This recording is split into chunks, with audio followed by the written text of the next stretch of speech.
여러분 반갑습니다. 시촌입니다. 자, 멋진 2층 전원주택이 보이는데요. 집도 굉장히 멋져 보이고 이 옆으로 살짝 들어가 보면은 여기 컨테이너 같은 게 보이죠. 여기로 들어가 보면은 여기 이런 작은 집도 있고요.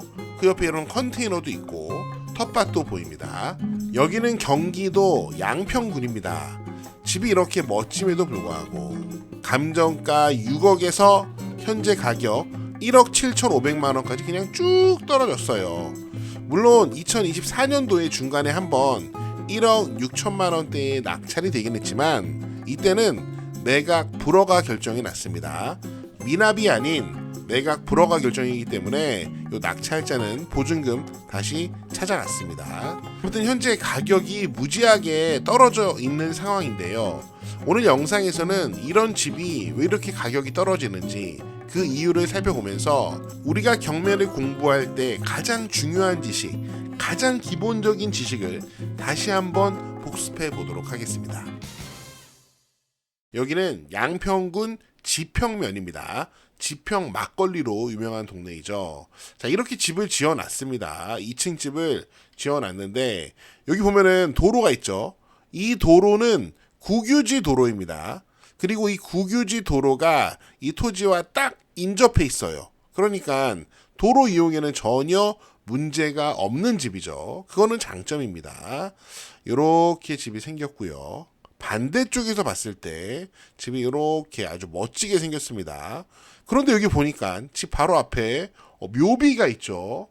분묘가 있습니다. 그런데 이 사진은 2015년 무려 11년 전의 사진이고요. 현재 모습은 여기 분묘가 없는 것을 확인할 수 있습니다. 아마도 이장을 한 것 같고요.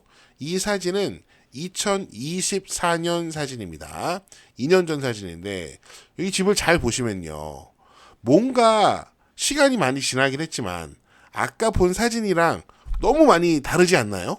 집이 오래돼서 낡기도 했지만 뭔가 이 땅 자체의 분위기가 달라요. 비교해서 보겠습니다. 자, 우측이 2015년 그리고 좌측이 2024년부터 현재까지의 모습입니다. 2015년 과거를 보면은 요 마당이 콘크리트 포장이 되어 있었던 것 같습니다. 하지만 2024년 이후로 현재는 요거 다 뜯어냈습니다. 완전 다른 땅이죠.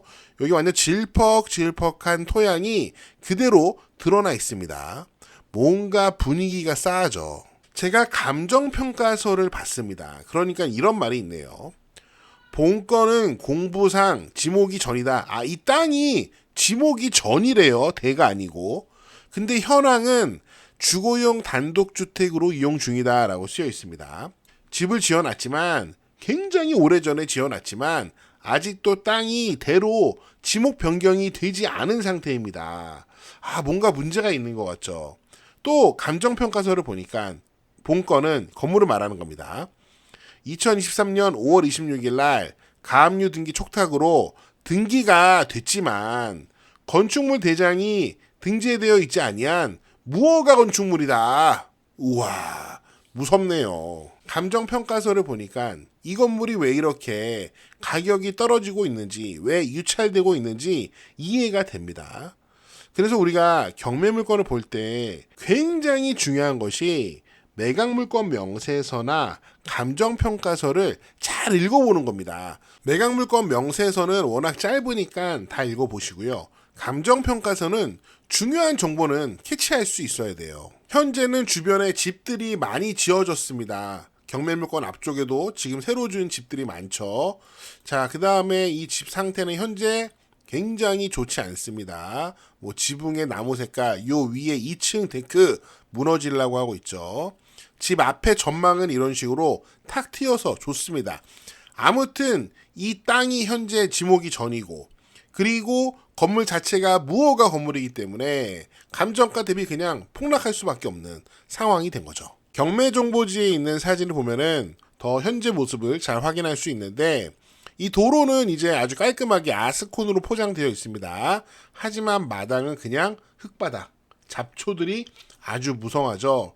집 안쪽에 이런 작은 건물과 컨테이너에도 사람이 살고 있는 것 같습니다. 여기 텃밭도 있고 막 오이도 주렁주렁 올라가고 있고 이런 모습이라고 하네요. 마당에서 안쪽 마당에서 집 뒷모습을 보면은 이렇게 호실들이 101호, 102호, 201호, 202호 이렇게 각각의 호실이 보이는 것을 확인할 수 있습니다. 그리고 이 토지에 대해서 매각물건 명세서에 이런 내용도 실려 있습니다. 현재 지목이 전이니까 농지 취득 자격 증명, 농취증이 필요하다. 농취증 안 내면은 매수보증금, 입찰보증금 반환하지 않겠다. 그리고 2025년 7월 11일 날 제출된 지평면에 사실조회 회신서가 있는데 그 내용이 이게 현황이 농지가 아닌 토지이지만 어쨌든 농취증이 필요하고 이 취득자가 경매 취득자가 농지 복구 계획 수립 후 농지 취득 자격 증명을 신청해야 한다. 이렇게 쓰여 있네요. 이게 현재 무허가 건물이란 상황에 대해서 이렇게 이제 지평면에서 이런 내용을 써놨습니다. 경매 개요를 보시면은 토지하고 건물의 일괄 매각이지만 현재 이 건물이 무허가 건물이라는 이유뿐만 아니라 또 여러 가지 이유로 감정가 대비 많이 떨어진 상황이에요. 자, 그러면은 또 다른 가장 중요한 경매 지시, 임차인 권리 분석 해보도록 하겠습니다. 경매에서는 임차인 권리 분석이 참 중요합니다.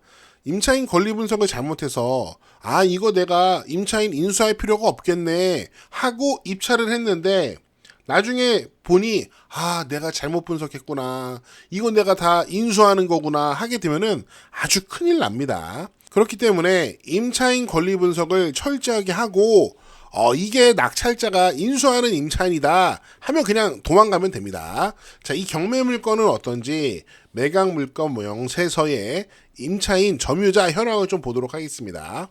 임차인 권리 분석은요, 경매 정보지를 참고할 수도 있지만 매각 물건 명세서를 보면은 다 나옵니다.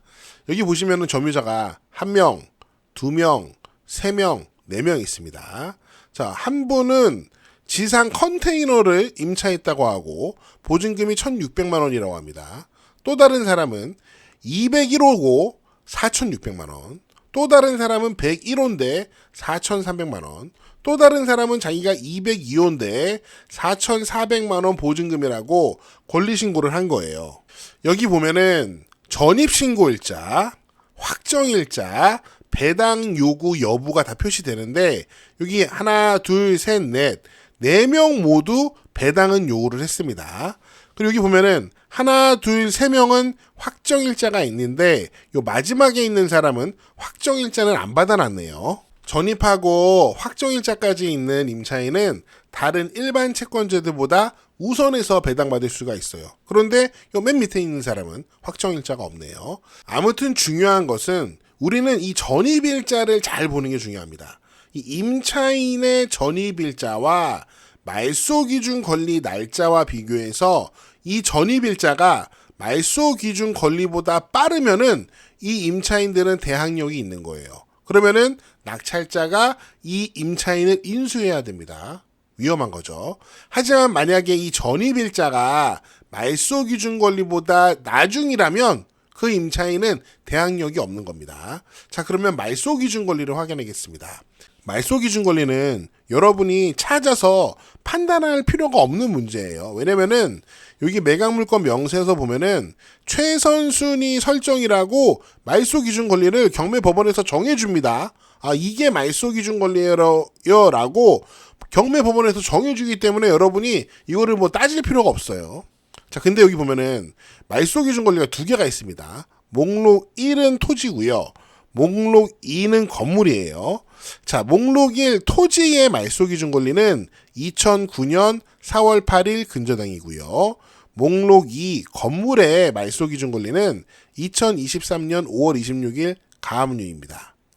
여기 점유자 임차인들의 전입일자를 보면은 2015년부터 16년, 19년, 20년까지 목록 1에 있는 근저당권보다는 나중이지만 목록 2에 있는 2023년 가압류보다는 다 빠릅니다. 자, 그러면 우리는 어떤 것을 기준으로 요 말소 기준 권리와 임차인들의 전입일을 비교를 해봐야 될까요? 맞습니다. 우리는 이 건물에 있는 말소 기준 권리로 봐야 돼요. 그러면은 건물에 있는 말소 기준 권리는 2023년으로 임차인들의 전입일자가 모두 다 빠릅니다. 그러므로 이 임차인들은 모두 대항력이 있다. 낙찰자에게 대항할 수 있다. 요 보증금을 다 합하면은 1억 4,900만 원이거든요. 이제 경매를 통해서 낙찰이 되면 배당을 하겠죠. 지금 토지의 근저당도 잡혀 있고 배당을 해야 됩니다. 그러면은 지금 분명히 이 임차인들 중 일부는 보증금을 다 배당받지 못하는 일이 생깁니다. 그러면은 그 미배당 보증금은 낙찰자가 모두 인수하는 조건이라는 거죠. 이거는 그러니까 이거 딱 보는 순간 나 도망가야겠다 하는 경매 물건 중에 하나예요. 그러니까 현재 상황이 이제 정리가 되죠. 감정평가서에 의하면 이 건물은 무허가 건물이다. 그리고 이 땅도 대지가 아니고 전이고 지평면에서는 농지 복구 계획 수립해서 농취증 신청해라. 그런 상황이에요. 게다가 여기에 임차인이 4명이나 있는데 모두 말소 기준 권리보다 전입일자가 빨라서 다 대항력이 있습니다. 그런 상황이니 가격이 이렇게 떨어질 수밖에 없겠죠. 과연 이 모든 문제를 해결할 수 있는 사람, 아주 싸게 낙찰받아서 자신이 비용을 거의 들이지 않고도 이 모든 문제를 해결할 수 있는 방법이 과연 있을까요? 저는 보이지 않습니다. 네, 오늘 제가 준비한 내용은 여기까지입니다. 여러분은 여기 양평군 지평면에 있는 현재 이 무허가 건물 경매 물건 어떻게 보셨나요? 여러분의 다양한 의견을 댓글로 남겨주시고요. 너무 부족한 유튜버지만 항상 응원해주시는 후원자님들 정말 감사드립니다. 제가 더 좋은 영상으로 보답할 수 있도록 정말 더 열심히 노력하겠습니다. 저는 다음 영상에서 더 재미있고 유익한 내용으로 돌아오겠습니다. 여러분, 시촌 어게인!